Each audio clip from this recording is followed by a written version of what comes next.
Bom, pessoal, nessa aula a gente vai abordar um pouco sobre a medição da absorção sonora e da impedância acústica.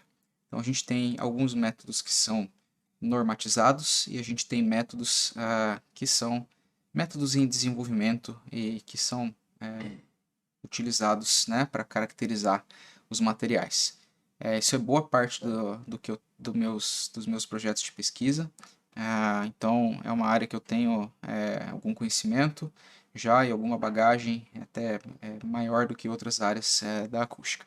Então, particularmente, eu trabalhei muito já com a medição in situ de impedância, né? Que é quando a gente leva um dos nossos materiais para medir no local em que eles são tipicamente aplicados, né? Então, eu vou falar de alguns métodos, eu já vou pedir desculpa para vocês porque boa parte da apresentação que foi para esse vídeo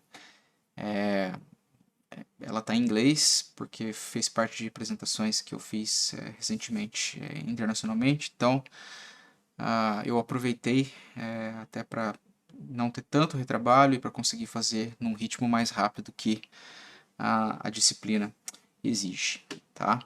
Então por isso está em inglês, mas é perfeitamente compreensível, acredito eu. Então, métodos normatizados para medir a absorção. Talvez o mais conhecido deles e o que a gente mais vê em acústica de salas é o método de câmara reverberante. E a gente tem uma na engenharia acústica que a gente usa para fazer esse tipo de medição. O que a gente mede na câmara reverberante?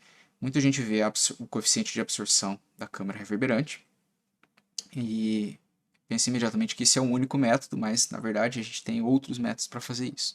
E na câmara reverberante, a gente não mede coeficiente de absorção para determinados ângulos de incidência.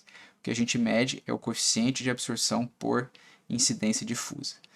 Por quê? Tipicamente a gente vai ligar uma fonte sonora na câmara reverberante, a gente vai medir o tempo de reverberação dessa câmara sem material, depois a gente vai colocar um monte de material na câmara que a gente quer caracterizar e medir o tempo de reverberação da câmara com o material.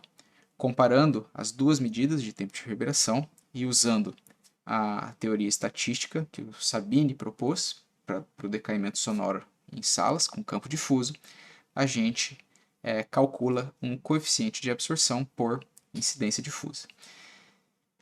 É incidência difusa porque, teoricamente ou idealmente, a gente quer que o material ele sofra a incidência de todos os ângulos de incidência ao mesmo tempo.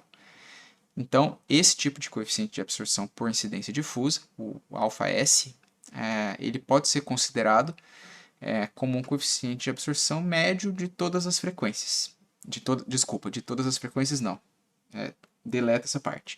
Ele pode ser considerado um coeficiente de absorção médio de todos os ângulos de incidência.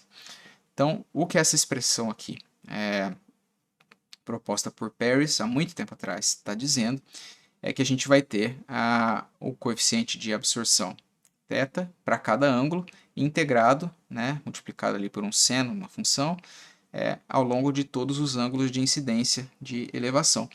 Então a gente vai ter um coeficiente de absorção que representa uma média espacial ou angular, né, da nossa incidência para cada ângulo de incidência. Então a gente tem, no final das contas, um coeficiente de absorção que representa não um ângulo de incidência, mas todos os ângulos de incidência que estão incidindo sobre a nossa amostra. É um método que a gente tem muito dado sobre esse tipo de método. Tem várias bases de dados em que se dá esse tipo de coeficiente de absorção e tipicamente o que uma pessoa usa num projeto acústico é um dado obtido por esse método normatizado. Então tem uma norma, uma ISO, que regula esse método de medição. As principais desvantagens dele, né? A vantagem principal é que ele é normatizado e matematicamente ele é bem simples. Tá? A principal desvantagem é que a gente precisa de uma câmara reverberante, uma câmara dessas, normatizada também. A gente precisa de amostras bastante grandes, cerca de 10 a 12 metros quadrados.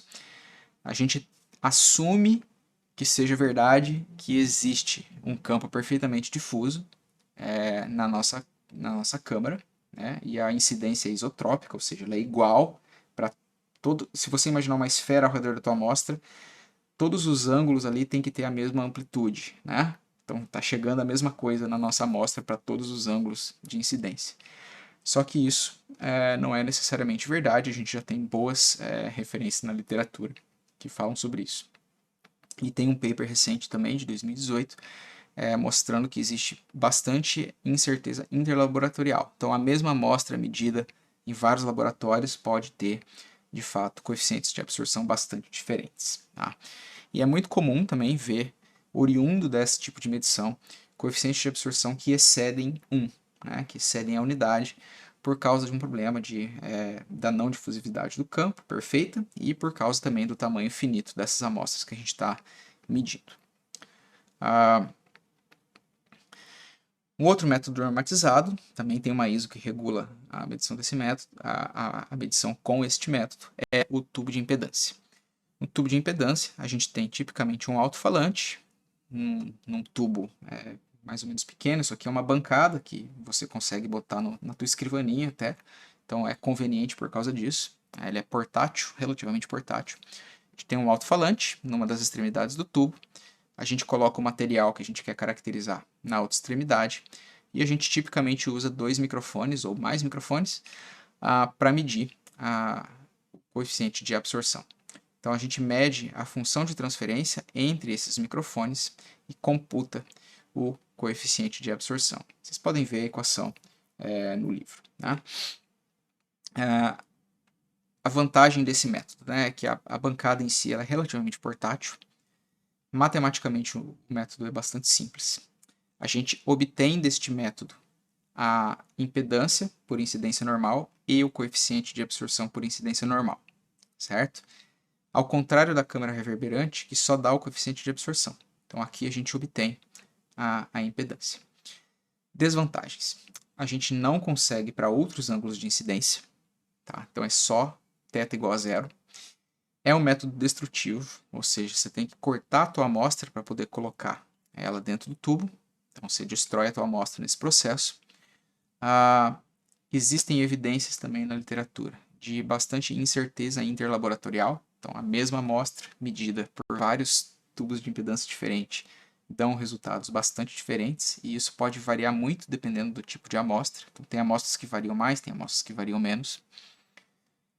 A gente tem alguns probleminhas na hora de cortar e montar a amostra. Se você comprime, se você deixa gap de ar, então não é uma coisa necessariamente simples de fazer isso.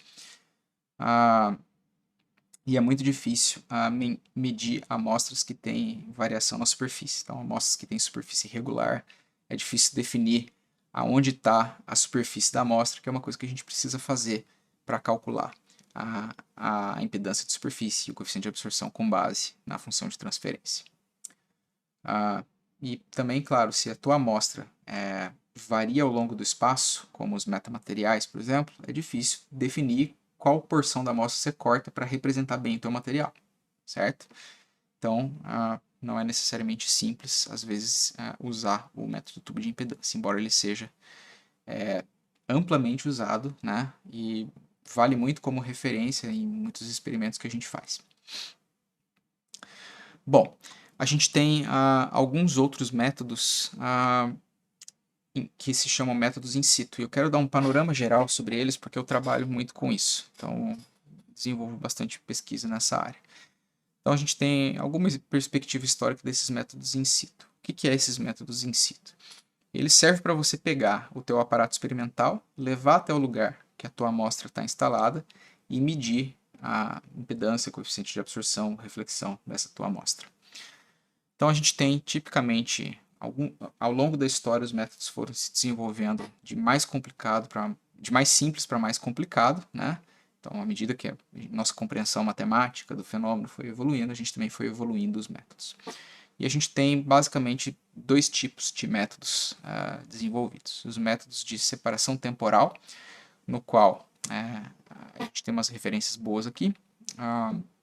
A ideia aqui é que você vai ter, na hora que você colocar um alto-falante e um microfone perto da tua amostra, dentro de uma sala, e medir a resposta ao impulso, você vai ter o som incidente, o som refletido e as reflexões espúrias ali do ambiente.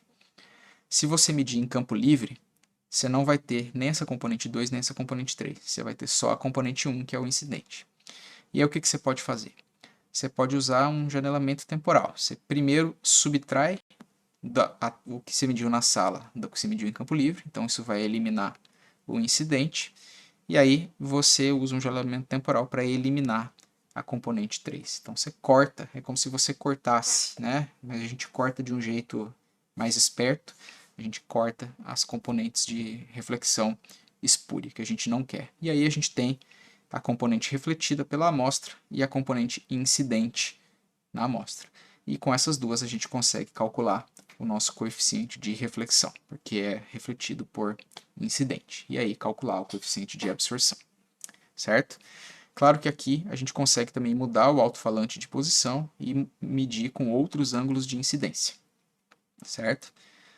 O mesmo a gente consegue fazer com processamento ou pós-processamento um pouco diferente. Então a ideia é uma outra classe de algoritmos de cálculo, embora a medição seja muito parecida.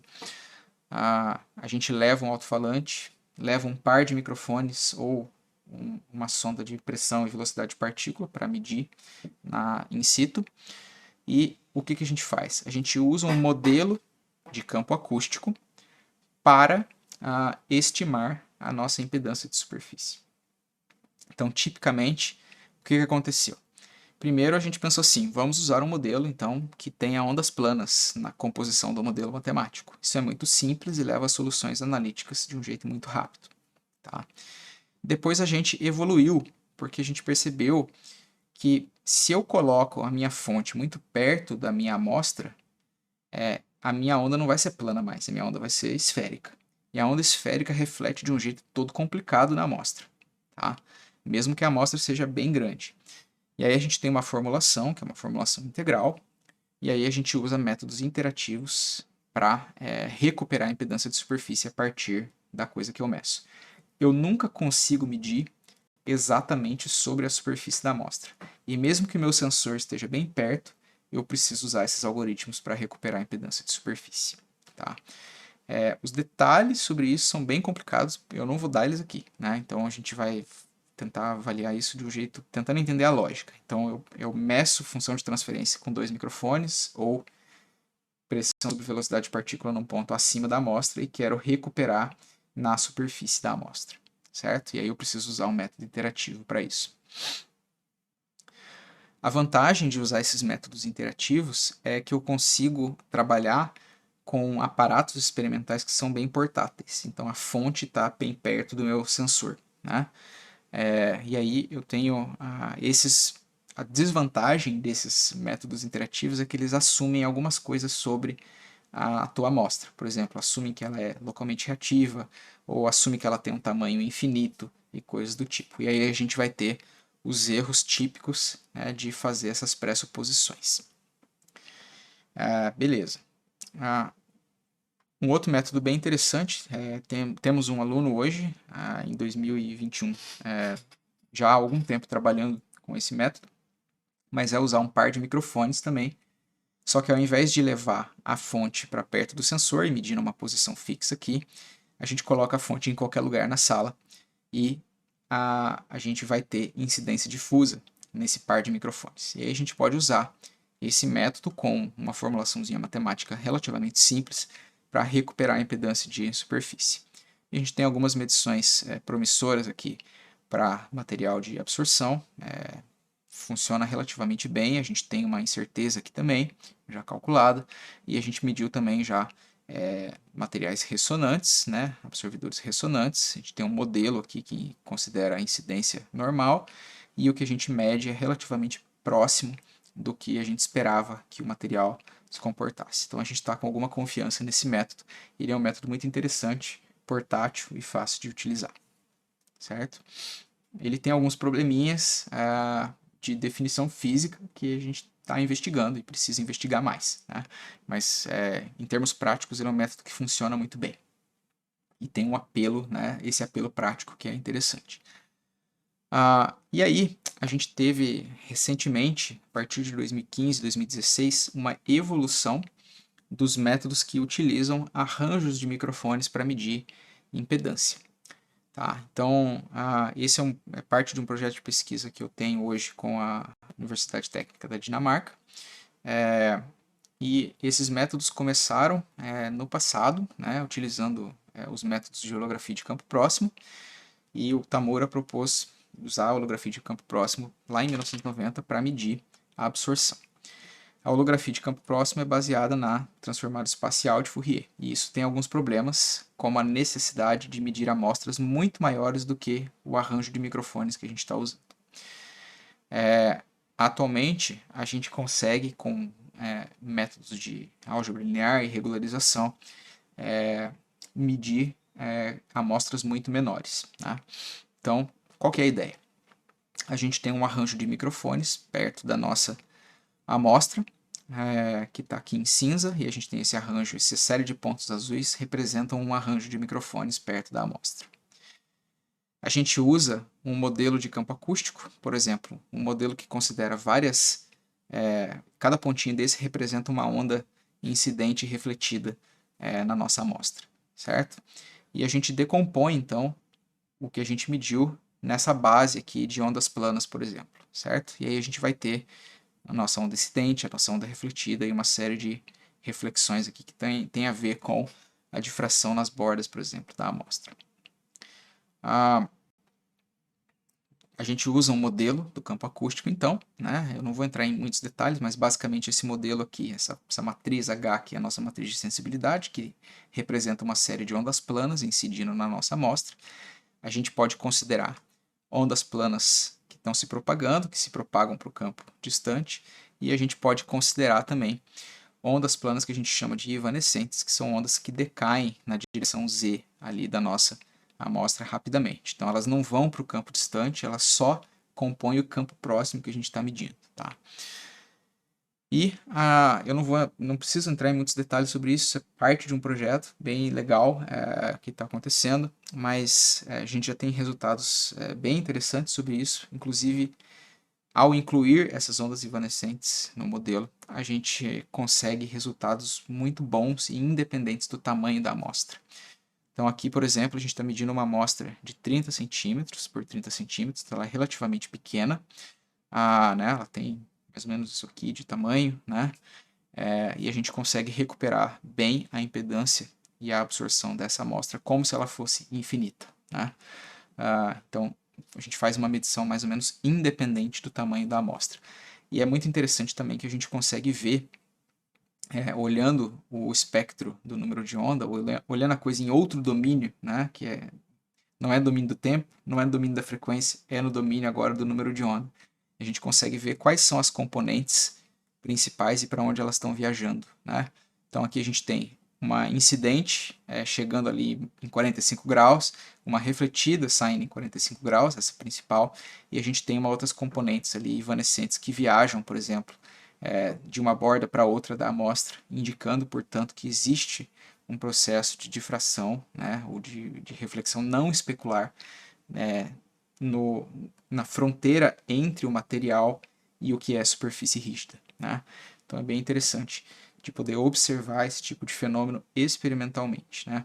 E a gente está desenvolvendo, né, um sistema para varrer o campo acústico, né, e de maneira mais ou menos automatizada. E aí a gente consegue depois experimentalmente processar esses dados e obter esse tipo de espectro de número de onda e coeficiente de absorção da amostra. Tá bem? Então, esse foi um panorama geral sobre métodos de medição de absorção. Infelizmente, não dá para mostrar, né, na videoaula uma medição dessas, mas eu acho que é interessante conhecer esses métodos de qualquer forma e ter um pouco de senso sobre o que eles estão tentando caracterizar, as limitações deles, né, e o que a gente vislumbra aí para o futuro. Tudo bem? Até mais.